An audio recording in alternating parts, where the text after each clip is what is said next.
Hi guys, welcome back to my YouTube channel.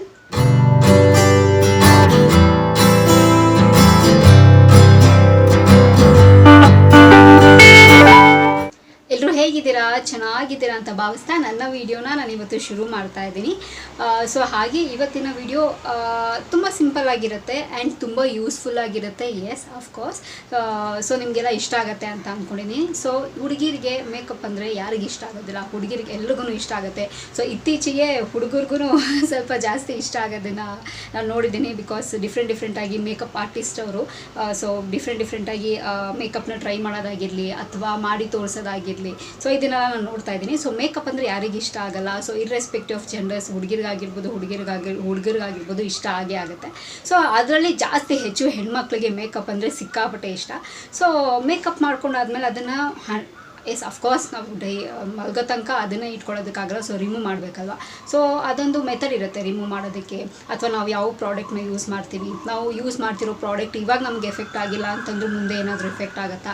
So ನಮಗೆ ಏನು side effects ಇಲ್ದಂಗೆ ನ್ಯಾಚುರಲಾಗಿ ನಮ್ಮ ಸ್ಕಿನ್ನು ತುಂಬ ಚೆನ್ನಾಗಿರೋ ಥರ ಸೊ ನಾವು ಹೇಗೆ ಮೇಕಪ್ನ ಸೇಫಾಗಿ ರಿಮೂವ್ ಮಾಡ್ಬೋದು, ಹೇಗೆ ನಮ್ಮ ಸ್ಕಿನ್ನ ತುಂಬ ಚೆನ್ನಾಗಿ ಮೇಂಟೈನ್ ಮಾಡ್ಬೋದು ಅನ್ನೋದು ಇವತ್ತಿನ ವೀಡಿಯೋಲಿ ನಿಮಗೆಲ್ಲ ಹೇಳ್ತೀನಿ. ಓಕೆ, ನಾನು ಸಿಂಪಲ್ಲಾಗಿ ಎಲ್ಲ ಹೋಮ್ ರೆಮಿಡಿ ಗೊತ್ತಲ್ಲ ನಿಮಗೆ. ಸೊ ಬೇರೆದೆಲ್ಲ ನಾನು ಬೇರೆ ಯಾವ ಪ್ರಾಡಕ್ಟ್ಸ್ ನಾನು ಯೂಸ್ ಮಾಡೋದಕ್ಕೆ ಹೋಗಲ್ಲ. ಆ್ಯಂಡ್ ಯಾವಾಗಾದರೂ ತಿಳ್ಕೊಳ್ಳಿ ಒಂದು ವಿಷಯ ಏನು ಅಂತಂದರೆ, ನಾವು ಮೇಕಪ್ ಹಾಕಿದಾಗ ನಾವೆಲ್ಲ ಆಚೆ ಹೋಗಿ ಬಂದಿರ್ತೀವಿ, ಫಂಕ್ಷನ್ಗೆ ಹೋಗಿ ಬಂದಿರ್ತೀವಿ ಅಥವಾ ಎಲ್ಲಾದರೂ ಆಚೆ ಕಡೆ ಹೋಗಿ ಬಂದಿರ್ತೀವಿ, ಟಯರ್ಡ್ ಆಗೋಗಿರುತ್ತೆ, ನಮಗೆ ಮೇಕಪ್ದಾಗ ಎಷ್ಟು ಪೇಷನ್ಸ್ ಇರೋದಿಲ್ಲ, ಹಾಗೆ ಮಾಡ್ಕೊಂಡ್ಬಿಡ್ತೀವಿ. ಸೊ ಅದು ಇಟ್ಸ್ ವೆರಿ ರಾಂಗ್ ಥಿಂಗ್. ನಾವು ಮಾಡೋದು ಏನು ಅಂತಂದರೆ ಮೇಕಪ್ನ ರಿಮೂವ್ ಮಾಡಬೇಕು. ಸೊ ಮೇಕಪ್ನ ರಿಮೂವ್ ಮಾಡಿಲ್ಲ ಅಂತಂದರೆ ಪಿಂಪಲ್ಸ್ ಬರೋದಾಗಿರಲಿ ಅಥವಾ ಅದರಿಂದ ಬೇರೆ ಸಮಸ್ಯೆ ಆಗೋದಾಗಿರಲಿ, ಸೊ ಇದನ್ನೆಲ್ಲ ಸಮಸ್ಯೆ ಆಗುತ್ತೆ. ಸೊ ಅದಕ್ಕೆ ಮೇಕಪ್ನ ನೀಟಾಗಿ ರಿಮೂವ್ ಮಾಡಿ ಮಲ್ಕೊಳ್ಳೋದ್ರಿಂದ ನಮ್ಮ ಸ್ಕಿನ್ನು ಕೂಡ ತುಂಬಾ ಚೆನ್ನಾಗಿರುತ್ತೆ. ಸೊ ಇವಾಗ ವಿಡಿಯೋನ ಶುರು ಮಾಡೋಣ. ನಾನು ಯಾವ ಪ್ರಾಡಕ್ಟ್ನ ಯೂಸ್ ಮಾಡ್ತೀನಿ ನನ್ನ ಮೇಕಪ್ನ ರಿಮೂವ್ ಮಾಡೋದಕ್ಕೆ ಅಂತೆಲ್ಲ ನಿಮ್ಮ ಹತ್ರ ನಾನು ಶೇರ್ ಮಾಡ್ಕೊಳ್ತೀನಿ, ಸರಿನಾ? ಸೊ ಹಾಗೆ ವಿಡಿಯೋನ ಶುರು ಮಾಡೋದಕ್ಕಿಂತ ಮುಂಚೆ ಸೊ ನನ್ನ ಚಾನಲ್ಗೆ ಇನ್ನೂ ಯಾರೆಲ್ಲ ಸಬ್ಸ್ಕ್ರೈಬ್ ಆಗಿಲ್ಲ, ಬೇಗ ಹೋಗಿ ನನ್ನ ಚಾನಲ್ಗೆ ಸಬ್ಸ್ಕ್ರೈಬ್ ಆಗಿ, ಹಾಗೆ ಪಕ್ಕದಿರೋ ಬೆಲ್ ಐಕನ್ನ ಪ್ರೆಸ್ ಮಾಡಿದ್ರೆ ನನ್ನೆಲ್ಲ ಹೊಸ ವಿಡಿಯೋ ನೋಟಿಫಿಕೇಶನ್ ಬರುತ್ತೆ, ಆವಾಗ ಮಿಸ್ ಮಾಡದೆ ನೋಡ್ಬೋದು. ಆ್ಯಂಡ್ ನಾನು ಫೇಸ್ಬುಕ್ ಮತ್ತು ಇನ್ಸ್ಟಾಗ್ರಾಮಲ್ಲಿ ಕೂಡ ವೀಡಿಯೋಸ್ ಮಾಡ್ತೀನಿ. ಅದರ ಹೆಸರು ಕೂಡ ಸ್ಕ್ರೀನ್ ಮೇಲೆ ಡಿಸ್ಪ್ಲೇ ಆಗ್ತಿರುತ್ತೆ. ಆ್ಯಂಡ್ ಡಿಸ್ಕ್ರಿಪ್ಷನ್ ಬಾಕ್ಸಲ್ಲಿ ಲಿಂಕ್ ಕೊಟ್ಟಿರ್ತೀನಿ. ಮೋಜು ಮತ್ತು ಜೋಶಲ್ಲಿ ಕೂಡ ನಾನು ವೀಡಿಯೋಸ್ ಮಾಡ್ತೀನಿ. ಅದರ ಹೆಸರು ಕೂಡ ಸ್ಕ್ರೀನ್ ಮೇಲೆ ಡಿಸ್ಪ್ಲೇ ಆಗ್ತಿರುತ್ತೆ. ಆ್ಯಂಡ್ ಡಿಸ್ಕ್ರಿಪ್ಷನ್ ಬಾಕ್ಸಲ್ಲಿ ಲಿಂಕ್ ಕೊಟ್ಟಿರ್ತೀನಿ. ಇವಾಗ ತಡ ಮಾಡಿದಿರೋ ವೀಡಿಯೋನ ಶುರು ಮಾಡೋಣ, ಬನ್ನಿ. ಸೊ ಇವಾಗ ನಾನು ಯಾವ ಪ್ರಾಡಕ್ಟ್ನ ಯೂಸ್ ಮಾಡ್ತೀನಿ, ಲೈಕ್ ನನ್ನ ಮೇಕಪ್ನ ನಾನು ರಿಮೂವ್ ಮಾಡೋದಕ್ಕೆ. ಸೊ ಯೂಶ್ವಲಿ ನಾನು ನನಗೆ ಫ್ರೀ ಇದ್ದಾಗ ಅಥವಾ ನಾನು ಹೇಳಬೇಕು ಅಂತಂದರೆ ನಾನು ಆಫೀಸ್ಗೆ ಹೋಗ್ಬೇಕಲ್ಲ, ನಾನು ಮೇಕಪ್ ಎಲ್ಲನೂ ಜಾಸ್ತಿ ಎಲ್ಲ ಮಾಡ್ಕೋಬೇಕಲ್ಲ, ಬರೀ ಒಂದು ಮಾಯಿಶ್ಚರೈಸರು ಅದು ವ್ಯಾಸಲಿನ್ ಹಾಕ್ಕೊಂಡ್ರೆ ಹಾಕ್ಕೊಳ್ತೀನಿ, ಇಲ್ಲ ಅಂದರೆ ಇಲ್ಲ. ಕಾಜಲ್ ಇಷ್ಟೇ ಹಾಕ್ಕೊಳ್ಳೋದು ನಾನು. ಬೇರೆ ಇನ್ನೇನು ನಾನು ಜಾಸ್ತಿ ಫೌಂಡೇಶನ್ ಆಗಿರ್ಬೋದು, BB ಕ್ರೀಮ್ ಆಗಿರ್ಬೋದು, ಇದೆಲ್ಲ ಏನೂ ಹಾಕೋದೇ ಇಲ್ಲ. ಸೊ ನನಗೆ ಎಲ್ಲಾದರೂ ಇಂಪಾರ್ಟೆಂಟ್ ಫಂಕ್ಷನ್ ಆಗಿದ್ದರೆ, ಎಲ್ಲ ತುಂಬ ಇಂಪಾರ್ಟೆಂಟ್ ಇದ್ದಾಗ ಮಾತ್ರ ಎಲ್ಲ ವೀಡಿಯೋಸ್ ಮಾಡಬೇಕು ಅಂದಾಗ ಮಾತ್ರ ನಾನು ಮೇಕಪ್ ಹಾಕೋದು. ಅದು ಜಾಸ್ತಿ ಮೇಕಪ್ ಹಾಕಲ್ಲ. ಆ್ಯಂಡ್ ವೀಡಿಯೋಸ್ ಮಾಡಬೇಕಾದ್ರೂ ಅಷ್ಟೇ ಬರೀ ಒಂದು ಮಾಯಿಶ್ಚರೈಸರು, ನೆಸೆಸಿಟಿ ಇದ್ದರೆ, ತುಂಬ ಜಾಸ್ತಿ ನೆಸೆಸಿಟಿ ಇದ್ದರೆ ಒಂದು ಫೌಂಡೇಶನ್ BB ಕ್ರೀಮ್ ಹಾಕ್ತೀನಿ. ಅದು ಫೌಂಡೇಶನ್ ಅಲ್ಲ, BB ಕ್ರೀಮ್ ಇಷ್ಟೇ ಹಾಕೋದು. ಲಿಪ್ಸ್ಟಿಕ್ಕು, ಕಾಜಲ್ ಇದನ್ನು ಬಿಟ್ಟರೆ ನನ್ನ ಜಾಸ್ತಿ ಬೇರೆ ಎಲ್ಲ ಹಾಕ್ತಾರಲ್ಲ, ಕನ್ಸೀಲರ್ ಅಂತೆ, ಆಮೇಲೆ ಇನ್ನು ಏನೇನೋ ಬೇರೆ ಹಾಕ್ತಾರೆ. ಬಟ್ ನಾನು ಅದನ್ನೆಲ್ಲ ಏನೂ ಬಳಕೆ ಮಾಡೋದಿಲ್ಲ, ನನಗೆ ಅಷ್ಟು ಇಷ್ಟ ಆಗೋದಿಲ್ಲ. ನನಗೂ ಜಾಸ್ತಿ ನಾನು ಸ್ವಲ್ಪ ಕಲರ್ ಇರೋದ್ರಿಂದ ಜಾಸ್ತಿ ಮೇಕಪ್ ಹಾಕ್ಬಿಟ್ರೆ ಇನ್ನೂ ಜಾಸ್ತಿ ಫೇರಾಗಿ ಕಾಣಿಸ್ಬಿಡ್ತೀನಿ. ಅದು ನಂಗೆ ಅಷ್ಟು ಚೆನ್ನಾಗಿ ಕಾಣಿಸೋದಿಲ್ಲ, ನ್ಯಾಚುರಲ್ ಆಗಿರೋದಿಲ್ಲ. ಸೊ ನನಗೆ ನ್ಯಾಚುರಲ್ ಆಗಿರೋದಕ್ಕೆ ಇಷ್ಟ ಆಗುತ್ತೆ. ಸೊ ಹಾಗೆ ಇವತ್ತು ವೀಡಿಯೋಸ್ ಮಾಡ್ತಿದ್ದೆ, ಟೈಮ್ ಇತ್ತು, ವೀಡಿಯೋಸ್ ಮಾಡ್ತಿದ್ದೆ. ಸೊ ವೀಡಿಯೋಸ್ ಎಲ್ಲ ಬೆಳಗ್ಗೆಯಿಂದ ವೀಡಿಯೋಸ್ ಮಾಡಿದ್ದೀನಿ. ಸೊ ಅದು ಕೂಡ ನಾನು ರೀಲ್ಸಲ್ಲಿ ಪೋಸ್ಟ್ ಮಾಡ್ತೀನಿ, ಇನ್ಸ್ಟಾಗ್ರಾಮಲ್ಲಿ ಹೋಗಿ ನೋಡಿ. ಸೊ ಫೇಸ್ಬುಕ್ಕಲ್ಲೂ ಪೋಸ್ಟ್ ಮಾಡ್ತೀನಿ, ಮೋಜಲ್ಲಿ ಪೋಸ್ಟ್ ಮಾಡ್ತೀನಿ, ಜೋಶಲ್ಲೂ ಪೋಸ್ಟ್ ಮಾಡ್ತೀನಿ. ಸೊ ನಾನೆಲ್ಲ ಏನೆಲ್ಲ ಲಿಂಕ್ ಕೊಟ್ಟಿರ್ತೀನಲ್ಲ ಅದರೆಲ್ಲ ನಾನು ವೀಡಿಯೋಸ್ ಮಾಡಿ ಹಾಕ್ತೀನಿ, ಶಾರ್ಟ್ ವೀಡಿಯೋಸ್. ಸೊ ಇಷ್ಟ ಆಗುತ್ತೆ ಪ್ರಾಬಬ್ಲಿ ನಿಮಗೂ ಕೂಡ ಅಂತ ಅಂದ್ಕೊಂಡಿದ್ದೀನಿ. ಲೈಕ್ ಮಾಡಿ, ಶೇರ್ ಮಾಡಿ, ಕಮೆಂಟ್ ಮಾಡಿ ನಿಮ್ಗೆ ಹೇಗೆ ಅನಿಸುತ್ತೆ ಅಂತ, ಓಕೆನಾ? ಸೊ ಹಾಗೆ ಇವತ್ತು ವೀಡಿಯೋಸ್ ಮಾಡ್ತಿದ್ದೆ. ವೀಡಿಯೋಸ್ ಮಾಡಾದ್ಮೇಲೆ ಸೊ ಮೇಕಪ್ ರಿಮೂವ್ ಮಾಡೋಣ ಅಂತ ಅನ್ನೋಷ್ಟರಲ್ಲಿ ಒಂದು ಓಕೆ ಫೈನ್. ಸೊ ಹೇಗೆ ನಾನು ಯೂಸ್ಫುಲ್ ಆಗಲಿ, ಒಂದಷ್ಟು ಜನಕ್ಕೆ ಯೂಸ್ಫುಲ್ ಆಗಲಿ, ಸೊ ನಾನು ಯಾವ ರೀತಿ ನನ್ನ ಮೇಕಪ್ನ ರಿಮೂವ್ ಮಾಡ್ತೀನಿ ಅಂತ ನಿಮ್ಮ ಹತ್ರ ಶೇರ್ ಮಾಡ್ಕೊಳ್ಳೋಣ ಅಂತ ಅನಿಸ್ತು. ಸೊ ಅದಕ್ಕೆ ಆ ಬೇಸಿಸ್ ಮೇಲೆ ಇವತ್ತಿನ ವೀಡಿಯೋ ಮಾಡ್ತಾ ಇರೋದು. ಸೊ ನಾನು ಬೇರೆ ಯಾವ ಪ್ರಾಡಕ್ಟು ಯೂಸ್ ಮಾಡೋದು, ಐ ನೋ ಮಾರ್ಕೆಟಲ್ಲಿ ತುಂಬ ಪ್ರಾಡಕ್ಟ್ಸ್ ಇದೆ ಸೊ ಮೇಕಪ್ ರಿಮೂವ್ ಮಾಡೋದಕ್ಕೆ. ಬಟ್ ನಾನು ಬರೀ ಒಂದೇ ನಾನು ಪ್ರಿಫರ್ ಮಾಡೋದು ಏನು ಅಂತಂದರೆ it's pure coconut oil. So daddy ಶಬರಿಮಲೆಗೆ ಹೋಗ್ತಾರಲ್ಲ, ಶಬರಿಮಲೆಗೆ ಹೋದಾಗ ಪ್ಯೂರ್ ಆಗಿರೋದು ಕೊಕೊನೆಟ್ ಆಯಿಲ್ನ ತೊಗೊಂಬರ್ತಾರೆ. ಸೊ ಒಂದು ಬಾಟಲ್ ನನಗೆ ಅಂತಲೇ ಇಟ್ಕೊಂಡ್ಬಿಡ್ತೀನಿ. ಬಿಕಾಸ್ ಯಾಕೆ ಅಂತಂದರೆ ನನಗೆ ಯೂಸ್ಫುಲ್ ಆಗುತ್ತೆ, ಬೇಕಾಗುತ್ತೆ ಅಂತ ಹೇಳಿ. ಸೊ ನಾನು ತರಿಸ್ಕೊಳ್ತೀನಿ, 1-2 ಬಾಟ್ಲ್ ಎಕ್ಸ್ಟ್ರಾ ತರಿಸ್ಕೊಳ್ತೀನಿ. ಸೊ ಪ್ಯೂರಾಗಿ ಕೇರಳದಲ್ಲಿ ಸಿಗುವಂಥ ಪ್ಯೂರಾಗಿ ಇರೋ ಕೊಕೊನೆಟ್ ಆಯಿಲ್ನ ನಾನು ಯೂಸ್ ಮಾಡೋದು. ಆ್ಯಂಡ್ ಇದಾದಮೇಲೆ ಕಾಟನ್ ತಗೊಂಡು ನೀಟಾಗಿ ವೈಪ್ ಮಾಡಿ ಆಮೇಲೆ ಫೇಸ್ ವಾಶ್ನ ಮಾಡ್ಕೊಳ್ತೀನಿ. ಇಷ್ಟೇ ನನ್ನ ಪ್ರೊಸೀಜರು. ಸಿಂಪಲ್ ಆ್ಯಂಡ್ ಕ್ಲೀನಾಗಿ ಸಿಂಪಲ್ಲಾಗಿರುತ್ತೆ, ನಾನೇನೋ ಕಾಂಪ್ಲಿಕೇಟ್ ಎಲ್ಲ ಮಾಡ್ಕೊಳ್ಳೋಣ. ಸೊ ಬನ್ನಿ ಇವಾಗ ನಾನು ಹೇಗೆ ಸ್ಟೆಪ್ ಬೈ ಸ್ಟೆಪ್ ಹೇಗೆ ನಾನು ಮೇಕಪ್ನ ರಿಮೂವ್ ಮಾಡ್ತೀನಿ ಅಂತ ನಿಮಗೆಲ್ಲ ತೋರಿಸ್ತೀನಿ. ಸೊ ಅದಕ್ಕಿಂತ ಮುಂಚೆ ನಾನು ಆಕ್ಸೆಸರಿ ಎಲ್ಲ ತೆಗೆದು ತಲೆಗೆ ಗಂಟು ಹಾಕ್ಕೊಂಡು ಕಂಫರ್ಟಬಲಾಗಿ ನಾನು ಹೇಗೆ ಸ್ಟೆಪ್ ಬೈ ಸ್ಟೆಪ್ ಫಾಲೋ ಮಾಡ್ತೀನಿ ಅಂತ ನಿಮ್ಮ ಹತ್ರ ಶೇರ್ ಮಾಡ್ಕೊಳ್ತೀನಿ. ಸೊ ಅವಾಗೆಲ್ಲ ಆಕ್ಸೆಸರೀಸ್ ಎಲ್ಲ ರಿಮೂವ್ ಮಾಡಿ ಕೂದಲೆಲ್ಲ ಹಿಂಗೆ ಗಂಟು ಕಟ್ಕೊಳ್ತೀನಿ. ಆ್ಯಂಡ್ ಸ್ವಲ್ಪ ಕೈಗೆ ಹಾಕ್ಕೊಳ್ತೀನಿ ಕೋಕೋನಟ್ ಆಯಿಲ್. ನನಗೆಷ್ಟು ಸಾಕು ಅಂತ, ಎಷ್ಟು ಬೇಕು ಅಂತ ಅನಿಸುತ್ತೋ ಅಷ್ಟೇ. ಆ್ಯಂಡ್ ಫಸ್ಟು ನಾನು ಲಿಪ್ಸ್ಟಿಕ್ನ ರಿಮೂವ್ ಮಾಡ್ಕೊಳ್ತೀನಿ. ಜಾಸ್ತಿ ಜೋರಾಗೆಲ್ಲ ಉಜ್ಜೋಕೆ ಹೋಗ್ಬಾರ್ದು, ಸುಮ್ಮನೆ ಮೈಲ್ಡಾಗಿ ಹೀಗೆ ನೀಟಾಗಿ ಈ ಥರ ರಬ್ ಮಾಡಿಕೊಂಡ್ರೆ ಬಂದುಬಿಡುತ್ತೆ. ನಾನು ಜಾಸ್ತಿ ಪ್ರಾಡಕ್ಟ್ಸ್ ಯೂಸ್ ಮಾಡೋಲ್ಲ, ಲಿಪ್ಸ್ಟಿಕ್ಕು ಅಷ್ಟೇ. ಬಟ್ ಸ್ಟಿಲ್ ನಾನು ಎಲ್ಲಾದರೂ ಆಚೆ ಹೋಗಿ ಬಂದಾಗಲೂ ಅಷ್ಟೇ, ನಾನು ರೆಗ್ಯುಲರಾಗೂ ಅಷ್ಟೇ ಮನೇಲಿ ಲೈಕ್ ನಾನು ಮೇಕಪ್ ಹಾಕಿಲ್ಲ ಅಂದ್ರೂ ಆಚೆ ಹೋಗಿ ಬಂದಿದ ತಕ್ಷಣ ನಾನು ಫೇಸ್ ವಾಶ್ ಮಾಡೋಕ್ಕಿಂತ ಮುಂಚೆ ಸೊ ಈ ಥರ ನೀಟಾಗಿ ಆಯಿಲ್ ಹಾಕಿ ಈ ಥರ ಮೇಕಪ್ನ ರಿಮೂವ್ ಮಾಡ್ಕೊಂಬಿಡ್ತೀನಿ. ನನಗೆ ಅದೇನೋ ಅಭ್ಯಾಸ ಆಗೋಗಿದೆ. ಸೊ ಅಷ್ಟೇ.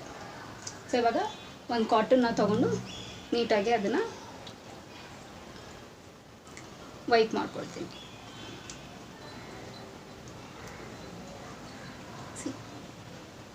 ಬಂದ್ಬಿಡ್ತು ಇಷ್ಟೇ. ಸೊ ನಿಜವಾಗ್ಲೂ ಹೇಳ್ತೀನಿ, ಟ್ರಸ್ಟ್ ಮೀ, ನಮಗೆ ಈ ಕೋಕೋನಟ್ ಆಯಿಲಲ್ಲಿ ಮೇಕಪ್ ಎಷ್ಟು ಚೆನ್ನಾಗಿ ರಿಮೂವ್ ಆಗುತ್ತೆ. ನಾನು ಬೇರೆ ಪ್ರಾಡಕ್ಟಲ್ಲಿ ನನಗೆ ಅಷ್ಟು ನೋಡಿಲ್ಲ. ಆ್ಯಂಡ್ ನನಗೆ ಅದು ಇಷ್ಟನೂ ಆಗೋದಿಲ್ಲ. ಬಿಕಾಸ್ ಲೇಟ್ರ್ ಆನ್ ಅದು ಎಫೆಕ್ಟ್ 100% ಇವಾಗ ಆಗಲ್ಲ ಅಂತಿದ್ರೂ ಲೇಟ್ರ್ ಆನ್ ಅದು ಎಫೆಕ್ಟ್ ಆಗೇ ಆಗುತ್ತೆ. ಸೊ ಅದಕ್ಕೆ ನಾನು ನ್ಯಾಚುರಲ್ ಆಗಿರೋದನ್ನೇ ನಾನು ಯೂಸ್ ಮಾಡೋದಕ್ಕೆ ಪ್ರಿಫರ್ ಮಾಡೋದು. ಆ್ಯಂಡ್ ನೆಕ್ಸ್ಟು ಐ ಮೇಕಪ್ನ ನಾನು ರಿಮೂವ್ ಮಾಡ್ಕೊಳ್ತೀನಿ. ಆ್ಯಂಡ್ ಪೆನ್ಸಿಲ್ ಹಾಕಿರ್ತೀನಿ. ಸೊ ಅದನ್ನೆಲ್ಲನೂ ರಿಮೂವ್ ಮಾಡ್ಕೊಳ್ತೀನಿ ನೀಟಾಗಿ. ಸೊ ನಂಗೆ ಅಷ್ಟು ಜಾಸ್ತಿ ತೀರಾನು ಬೇಕಾಗೋದಿಲ್ಲ ಪ್ರಾಡಕ್ಟ್ ಅದನ್ನು ತಕ್ಕೊಳ್ಳೋದಕ್ಕೆ. ಬಿಕಾಸ್ ನಾನು ಅಷ್ಟು ಯೂಸ್ ಮಾಡಿರಲ್ಲ, ಅಷ್ಟು ಹಾಕ್ಕೊಂಡಿರಲ್ಲ ಮೇಕಪ್ಪನ್ನು.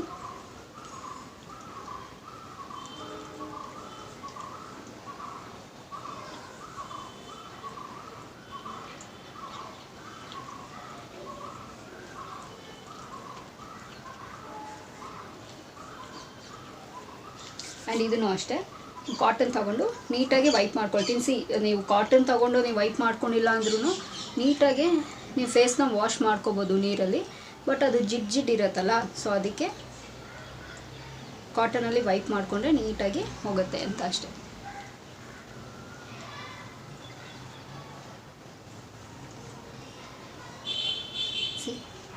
ಸೊ ನೀಟಾಗಿ ಬಂದ್ಬಿಡುತ್ತೆ ಮೇಕಪ್ಪು.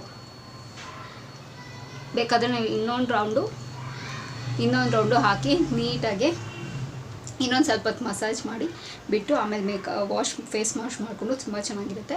ಸೊ ಇವಾಗ ನಾನು ಮೇಕಪ್ ಎಲ್ಲ ರಿಮೂವ್ ಮಾಡಾಯಿತು. ಸೊ ನಾವಾಗ ಫೇಸ್ ವಾಶ್ ಮಾಡ್ಕೊಂಬಂದು ತೋರಿಸ್ತೀನಿ ನ್ಯಾಚುರಲಾಗಿ ನನ್ನ ಫೇಸ್ ಎಷ್ಟು ಹಿಂಗೆ ಕಾಣಿಸುತ್ತೆ ಅಂತ. ಸೊ ಇವಾಗ ಕ್ವಿಕ್ಕಾಗಿ ಫೇಸ್ ವಾಶ್ ಮಾಡ್ಕೊಂಬರ್ತೀನಿ. So welcome back. ಸೊ ನೀಟಾಗಿ ಫೇಸ್ ವಾಶ್ ಮಾಡ್ಕೊಂಬಂದೆ. ಇವಾಗ ಫೇಸ್ ವಾಶ್ನ ಟ್ವೈಸ್ ಲೈಕ್ ಆ ಜಿಡ್ಡು ಹೋಗೋ ತನಕ ನೀಟಾಗಿ ಫೇಸ್ ವಾಶ್ನ ಮಾಡ್ಕೊಳ್ಳಿ. ಆ್ಯಂಡ್ ನಿಮ್ಮ ಕತ್ತು ಪೋರ್ಷನು ತುಂಬಾ ಇಂಪಾರ್ಟೆಂಟ್ ಆಗುತ್ತೆ. ಬಿಕಾಸ್ ಯಾಕೆ ಅಂತಂದರೆ ನೀವು ಕತ್ತಿಗೂ ನೀವು ಮೇಕಪ್ ಹಾಕಿರ್ತೀರಲ್ವ, ಸೊ ನೀಟಾಗಿ ಆಯಿಲ್ ಹಾಕಿ ಸೊ ಫೇಸಿಂದ ಕತ್ತು ತನಕ ನೀಟಾಗಿ ಫೇಸ್ ವಾಶ್ನ ಮಾಡ್ಕೊಳ್ಳಿ. ಜಿಡ್ಡು ಕೂಡ ಇರಬಾರ್ದು ಮುಖದಲ್ಲಿ. ಸೊ ಏನಾದರೂ ಒಂಥರ ಇರಿಟೇಷನ್ ಆಗಿರ್ಬೋದು, ಅಥವಾ ಪಿಂಪಲ್ಸ್ ಬರೋದಾಗಿರ್ಬೋದು, ಅಥವಾ ಇಚ್ಚಿಂಗ್ ಆಗೋದು, ಸೊ ಇದರೆಲ್ಲ ಆಗುತ್ತೆ. ಸೊ ನೀಟಾಗಿ ಫೇಸ್ ವಾಶ್ನ ಮಾಡ್ಕೊಳ್ಳಿ. ಆ್ಯಂಡ್ ಇನ್ನೊಂದು ಏನಪ್ಪ ವಿಷಯ ಅಂತಂದರೆ, ಸೊ ಯೂಶ್ವಲಿ ಸಮ್ಟೈಮ್ಸ್ ನಾವು ಮೇಕಪ್ ಹಾಕೊಂಡಾಗ ಲೆನ್ಸ್ ಹಾಕ್ಕೊಂಡಿರ್ತೀವಲ್ವ, ಸೊ ಕಲರ್ ಲೆನ್ಸು ಅಥವಾ ನಾರ್ಮಲಾಗಿ ಲೆನ್ಸ್ ಹಾಕ್ಕೊಂಡಿರ್ತೀವಿ.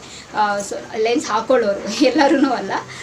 ಸೊ ಲೆನ್ಸ್ ಹಾಕ್ಕೊಂಡು ದಯವಿಟ್ಟು ಆಯಿಲ್ನ ಕಣ್ಣಿಗೆಲ್ಲ ಹಾಕ್ಕೊಂಡು ಈ ಥರ ಎಲ್ಲ ಉಜ್ಕೋಬೇಡಿ. ಬಿಕಾಸ್ ಯಾಕೆಂದರೆ ತುಂಬ ಇಚ್ಚಿಂಗ್ ಶುರು ಆಗುತ್ತೆ ಆ್ಯಂಡ್ ಬರ್ನಿಂಗ್ ಸೆನ್ಸೇಷನ್ ಶುರು ಆಗುತ್ತೆ. ತುಂಬಾ ಒಂಥರ ಹಿಂಸೆ ಆಗೋಗುತ್ತೆ ಅದನ್ನು ತೆಗಿಯೋಷ್ಟರಲ್ಲಿ, ಓಕೆನಾ. ಸೊ ನೀವೇನಾದರೂ ಲೆನ್ಸ್ ಹಾಕಿದರೆ ಫಸ್ಟು ಲೆನ್ಸ್ನ ರಿಮೂವ್ ಮಾಡಿಬಿಡಿ. ಆ್ಯಂಡ್ ದೆನ್ ಅದಾದಮೇಲೆ ನೀವು ಮೇಕಪ್ನ ರಿಮೂವ್ ಮಾಡ್ಕೊಳ್ಳಿ. ಬಿಕಾಸ್ ಯಾಕೆ ಅಂದರೆ ನಾವು ಯೂಶ್ವಲಿ ಬೇರೆ ಪ್ರಾಡಕ್ಟ್ಸ್ ಎಲ್ಲನೂ ನೀವು ಕಾಟನಲ್ಲಿ ಹಾಕಿ ಸುಮ್ಮನೆ ಈ ಥರ ವೈಪ್ ಮಾಡಿದ ತಕ್ಷಣ ಬಂದುಬಿಡುತ್ತೆ. ಬಿಕಾಸ್ ಆಯಿಲಲ್ಲಿ ನೀವು ಮಸಾಜ್ ಮಾಡ್ಕೊಂಡು ಆಮೇಲೆ ನೀವು ಮೇಕಪ್ ರಿಮೂವ್ ಮಾಡ್ಕೊಳ್ತೀರ ಅಂದರೆ ಆಬ್ವಿಯಸ್ಲಿ ಕಣ್ಣಿಗೆ ಸ್ವಲ್ಪ ಆಯಿಲ್ ಹೋಗೇ ಹೋಗುತ್ತೆ. ಸೊ ಆವಾಗ ಬರ್ನಿಂಗ್ ಶುರು ಆಗೋಗುತ್ತೆ. ಸೊ ಅದಕ್ಕೆ ಲೆನ್ಸ್ ಎಲ್ಲ ತೆಗೆದ್ಬಿಟ್ಟು ಆಮೇಲೆ ಮೇಕಪ್ನ ರಿಮೂವ್ ಮಾಡ್ಕೊಳ್ಳಿ. ಆ್ಯಂಡ್ ದ ಮೋಸ್ಟ್ ಇಂಪಾರ್ಟೆಂಟ್, ದಯವಿಟ್ಟು ಮೇಕಪ್ ಹಾಕ್ಕೊಂಡು ಮಾತ್ರ ಮಲ್ಕೋಬೇಡಿ. ಸೊ ನೀವು ಎಷ್ಟೇ ಹೊತ್ತಾಗಿದ್ರೂ ಸರಿ, 1 ಗಂಟೆ 2 ಗಂಟೆ 5 ಗಂಟೆ ಆಗಿದ್ರೂ ಸರಿ, ನೀವು ಮಲ್ಕೊಳ್ಳೋಷ್ಟರಲ್ಲಿ ಇರ್ರೆಸ್ಪೆಕ್ಟಿವ್ ಆಫ್ ಟೈಮ್ ಸೊ ಮೇಕಪ್ನ ರಿಮೂವ್ ಮಾಡೇ ಮಲ್ಕೋಬೇಕು, ಓಕೆನಾ? ಬಿಕಾಸ್ ಇಲ್ಲ ಅಂತಂದರೆ ಅದು ಒಂದು ನಮ್ಮ ಫೇಸ್ ಮೇಲಿರೋ ಸ್ಕಿನ್ನು ತುಂಬ ಸೆನ್ಸಿಟಿವ್ ಇರುತ್ತೆ. ಸೊ ಒಂದೋಗಿ ಇನ್ನೊಂದು ಸಮಸ್ಯೆ ಶುರು ಆಗುತ್ತೆ. ಸೊ ಅದಕ್ಕೆ ಮೇಕಪ್ಪು ಇಟ್ಸ್ ನಾಟ್ ತುಂಬ ಲಾಂಗ್ ಲಾಸ್ಟಿಂಗ್ ಆಗಿ ನಿಮ್ಮ ಸ್ಕಿನ್ ಮೇಲೆ ಮೇಕಪ್ ಇರೋದು ಇಟ್ಸ್ ನಾಟ್ ಗುಡ್. ಸೊ ಇನ್ನು ಬೇರೆ ಥರ ರಿಯಾಕ್ಷನ್ ಶುರು ಆಗುತ್ತೆ. ಸೊ ಅದಕ್ಕೆ ಸೊ ಒಂದಷ್ಟು ಅವರ್ ಅಂತ ಇರುತ್ತೆ ಅದಕ್ಕೂ ಒಂದು ಟೈಮ್ ಡ್ಯೂರೇಷನ್. ಅದಾದಮೇಲೆ ಅದನ್ನು ಸ್ವಲ್ಪ ರಿಯಾಕ್ಟ್ ಮಾಡೋದಕ್ಕೆ ಶುರು ಮಾಡುತ್ತೆ. ಸೊ ಅಷ್ಟರಲ್ಲಿ ನಾವೇ ಸ್ವಲ್ಪ ಹುಷಾರಾಗಿ ಸೊ ಮಗಕ್ಕಿಂತ ಮುಂಚೆ ಇಲ್ಲ ಮನೆಗೆ ಬಂದಿದ್ದ ತಕ್ಷಣ ಮೇಕಪ್ ರಿಮೂವ್ ಮಾಡ್ಕೊಂಬಿಡಿ, ಓಕೆನಾ? ಸೊ ಅಷ್ಟೇ ಈ ವಿಡಿಯೋಲಿ ನಿಮ್ಮ ಹತ್ರ ನಾನು ಶೇರ್ ಮಾಡ್ಕೋಬೇಕು ಅಂತ ಇದ್ದಿದ್ದು. ಸೊ ಪ್ರಾಬಬ್ಲಿ ಆ್ಯಂಡ್ ಬಹುಶಃ ನಿಮಗೆಲ್ಲ ಇಷ್ಟ ಆಗಿದೆ ಅಂತ ಅಂದ್ಕೊಂಡಿದ್ದೀನಿ. ಸೊ ಇದನ್ನೆಲ್ಲ ನೀವು ಇಂಪ್ಲಿಮೆಂಟ್ ಮಾಡ್ತೀರಾ ಅಂತ ಅಂದ್ಕೊಂಡಿದ್ದೀನಿ. ಸೊ ಈ ವಿಡಿಯೋ ಇಲ್ಲಿಗೆ ನಿಲ್ಲಿಸ್ತಾ ಮತ್ತೊಂದು ಚೆನ್ನಾಗಿರೋ ವಿಡಿಯೋ ಜೊತೆ ನಿಮ್ಮನ್ನ ಭೇಟಿ ಆಗ್ತೀನಿ. ಸೊ ಅಂಚಿಲ್ದೆ ನೀವೇನು ಮಾಡ್ತಿರ್ಬೇಕು, ಇಟ್ಸ್ ವೆರಿ ಸಿಂಪಲ್. ನಾನು ಯಾವಾಗಲೂ ಹೇಳಿದಾಗೆ ನನ್ನ ಯೂಟ್ಯೂಬ್ ಚಾನಲಲ್ಲಿ ನನ್ನ ವೀಡಿಯೋಸ್ನ ನೋಡ್ತೀರಿ ಅಂತ ಹೇಳ್ತಾ, miss me and bless me and signing off. Bye.